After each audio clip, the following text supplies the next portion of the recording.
اعوذ باللہ من الشیطان الرجیم بسم اللہ الرحمن الرحیم۔ محترم سامعین اکرام، السلام علیکم ورحمۃ اللہ وبرکاتہ۔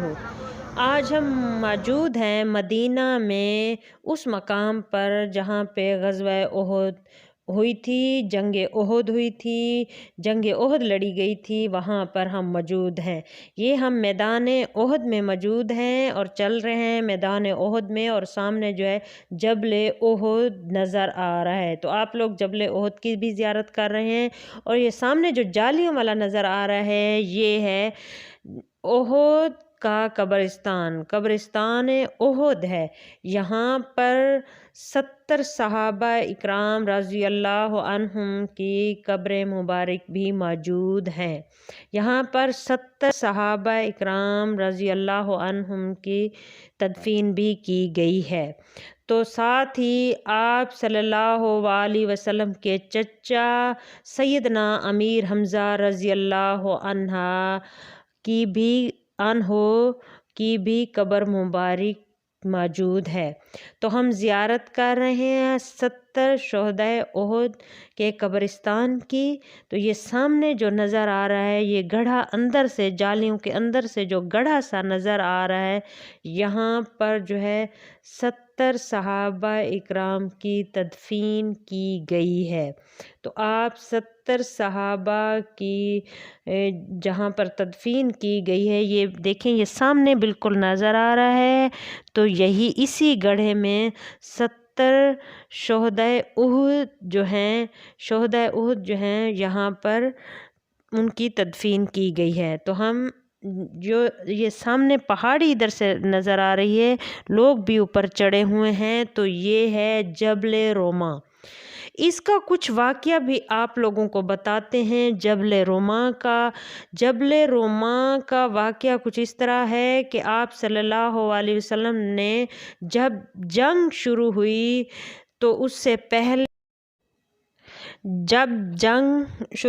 تو آپ صلی اللہ علیہ وسلم نے سیدنا عبداللہ بن جبیر رضی اللہ عنہ کو 50 تیر اندازوں کے ساتھ اس پہاڑی پر جبل روما پر تعینات کیا اور ہدایت کی کہ اگر جنگ جیت بھی جائیں تو اس مقام کو آپ لوگوں نے چھوڑنا نہیں ہے، اگر جنگ ہار جائیں تب بھی نہیں چھوڑنا۔ لیکن ان 50 تیر اندازوں سے جو غلطی ہوئی، ایک غلطی کی وجہ سے یہ پوری جنگ جو ہے نا مسلمانوں کو ہارنی پڑ گئی۔ تو جیسے ہی مسلمانوں نے قریش پر حملہ کیا تو قریش کے اوپر مسلمان ہیوی ہو گئے۔ تو قریش تھے 3000 کے برابر لوگ تھے، 3000 کا لشکر تھا، اور جو مسلمان تھے ان کا 700 کا لشکر تھا۔ تو مسلمان جب قریش پر حملہ آور ہوئے تو قریش جو ہے میدان جنگ چھوڑ کر بھاگنے لگے، اور جو ان کی عورتیں تھیں، جو جوش دلانے والی عورتیں تھیں، وہ بھی بھاگ کھڑی ہوئیں۔ تو جب مسلمانوں نے دیکھا کہ قریش جو ہے وہ میدان جنگ چھوڑ رہا ہے تو مسلمان ان کو مارنے لگے، اور ساتھ ساتھ مال غنیمت بھی اکٹھا کرنے لگے۔ تو جیسے مسلمان مال غنیمت اکٹھا کرنے کے چکر میں پڑے تو جو مشرکین تھے، مشرکین کا جو فوج کا سالار تھا، سپہ سالار تھا، وہ تھا خالد بن ولید۔ تو وہ ابھی تک جو ہے مسلمان نہیں ہوتے، انہیں اللہ تعالیٰ نے غضب کی جنگی مہارت عطا فرمائی تھی۔ تو اس نے اس موقع کا فائدہ اٹھایا، کیونکہ جو تیر انداز تھے 50، انہوں نے وہ درہ چھوڑ دیا، جبل روما والا جو درہ ہے نا وہ چھوڑ کر مال غنیمت اکٹھا کرنے پڑ گئے۔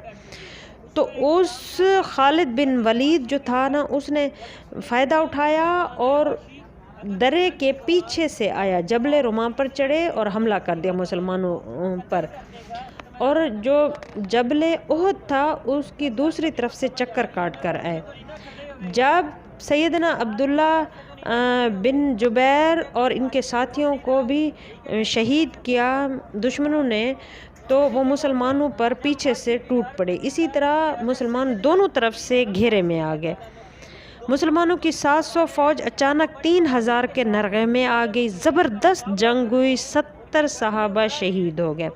مسلمان منتشر ہو کر رہ گئے۔ اسلامی فوج کے علمدار سیدنا مصعب بن عمیر رضی اللہ عنہ کی شکل و صورت جو تھی حضرت محمد صلی اللہ علیہ وسلم سے بہت ملتی جلتی تھی۔ وہ شہید ہوئے تو بعض لوگوں نے سمجھا کہ حضرت محمد صلی اللہ علیہ وسلم شہید ہو گئے ہیں۔ اس خبر سے اسلامی فوج بد دل ہو گئی اور وہ مایوس ہو کر رہ گئے۔ بڑے بڑے بہادروں کی طاقت جواب دے گئی۔ کچھ دیر بعد اتفاق سے کعب بن مالک رضی اللہ عنہ آپ صلی اللہ علیہ وسلم کو دیکھ لیا تو وہ بلند آواز سے پکارنے لگے، مسلمانوں، رسول اللہ صلی اللہ علیہ وسلم زندہ ہیں۔ مسلمان اس طرف لپکے اور آپ صلی اللہ علیہ وسلم کو حلقے میں لے لیا۔ لڑائی کے دوران میں ایک پتھر آپ صلی اللہ علیہ وسلم کی پیشانی مبارک پر لگا اور دوسرا جو پتھر ہے وہ اس طرح آ کر لگا کہ آپ صلی اللہ علیہ وسلم کے 2 دانت مبارک جو ہیں شہید ہو گئے۔ مسلمانوں کے پھر پلٹ آنے پر آخر کار کافروں کو میدان جنگ چھوڑنا پڑا۔ 70 صحابہ اکرام کی لاشیں خون اور مٹی میں لت پت پڑی تھیں۔ کفار نے انتقام کی آگ کچھ اس طرح بجھائی کہ ان کے اکثر کے ناک کان کاٹ لیے اور آنکھیں نکال لیں۔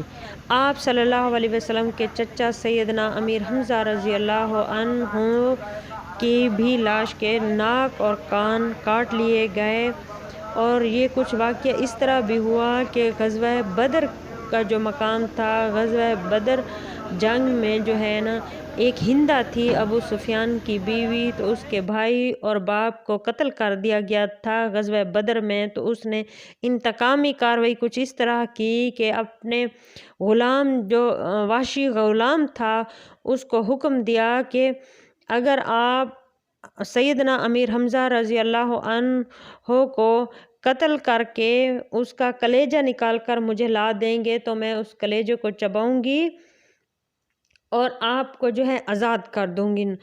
تو ابو سفیان کی بیوی ہندہ کے کہنے پہ ایک وحشی نے حضرت سیدنا امیر حمزہ رضی اللہ عنہ کو شہید کیا اور کلیجہ مبارک نکال کر اس ہندہ کے پاس لے گیا۔ اس ہندہ نے کلیجے کو چبانے لگی تو اس سے چبایا نہ گیا اور جب نگلنے لگی تو اس سے نگلا بھی نہ گیا۔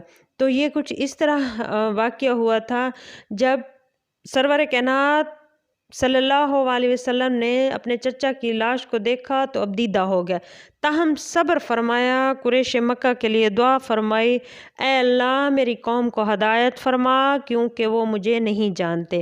اس کے بعد آپ صلی اللہ علیہ وسلم مسلمان زخمیوں اور شہیدوں کی خبر لینے کے لیے میدان میں تشریف لائے۔ بعض لوگ اس وقت تک بعض شہداء کو مدینے کی طرف لے کر جا رہے تھے۔ آپ صلی اللہ علیہ وسلم نے انہیں حکم دیا ان کو ان کی شہادت گاہوں میں واپس لایا جائے اور سارے شہداء کو غسل اور نماز جنازہ کے بغیر ان کے کپڑوں میں ہی تدفین کی جائے۔ آپ صلی اللہ علیہ وسلم نے 2 اور 3 شہیدوں کو ایک ہی قبر میں ان کی تدفین کی، اور ایسا بھی ہوا کہ 2 شہیدوں کو ایک ہی کپڑے میں تدفین کی۔ درمیان میں اسخر گھاس ڈال دیا گیا۔ لحد میں اس شخص کو آگے کیا جسے قرآن پاک زیادہ یاد تھا۔ آپ صلی اللہ علیہ وسلم نے فرمایا، میں ان لوگوں کے بارے میں قیامت کے دن گواہی دوں گا۔ لوگوں نے سیدنا حنظلہ بن ابی عامر رضی اللہ عنہ کی لاش کو بھی اس حالت میں پائی کہ وہ زمین سے اوپر اٹھی ہوئی تھی اور اس سے پانی ٹپک رہا تھا۔ رحمت دو عالم نے فرمایا، فرشتے انہیں غسل دے رہے ہیں۔ ان کا واقعہ کچھ اس طرح ہے کہ دن کو آپ صلی اللہ علیہ وسلم نے مسجد نبوی میں حضرت حنظلہ بن ابی عامر رضی اللہ عنہ کا نکاح پڑھایا تھا، تو وہ رات کو اپنی بیوی کے ساتھ اپنے بستر پر تھے کہ ان کو صبح جو ہے خبر ہوئی، جنگ کی خبر ہوئی، تو وہ اسی حالت میں میدان جنگ میں آ گئے اور لڑتے ہوئے شہید ہو گئے۔ تو حالت جنابت ہی میں شہید ہوئے، تو چنانچہ فرشتوں نے انہیں غسل دیا، اس لیے انہیں غسل ملائکہ بھی کہا جاتا ہے۔ تو وہ بھی اسی جنگ میں شہید ہو گئے، ایک رات ہی پہلے ان کا نکاح ہوا تھا، تو انہوں نے بھی اتنی بڑی قربانی کے لیے وہ حاضر ہو گئے تھے۔ تو اگر یہاں تک یہ ویڈیو کا پھر اینڈ کرتے ہیں، اگر آپ لوگوں نے مکہ کی زیارت کرنی ہے تو ویڈیو کو اوپر سے کلک کریں گے، کارڈ آیا ہوا ہے۔ اگر مدینہ کی زیارت کرنی ہے تو وہ پلے لسٹ نیچے آئی ہوگی، اس کو کلک کریں گے۔ تو نیکسٹ ویڈیو تک آپ لوگوں سے اجازت بھی چاہتے ہیں۔ اگر ابھی تک ہمارے چینل کو سبسکرائب نہیں کیا تو اسے سبسکرائب بھی کر دیں، ویڈیو کو لائک بھی کر دیں، اور ساتھ لگے گھنٹی کے نشان کو ضرور کلک کیا کریں تاکہ جو نئی ویڈیو آئے گی وہ سب سے پہلے آپ کو مل سکے گی۔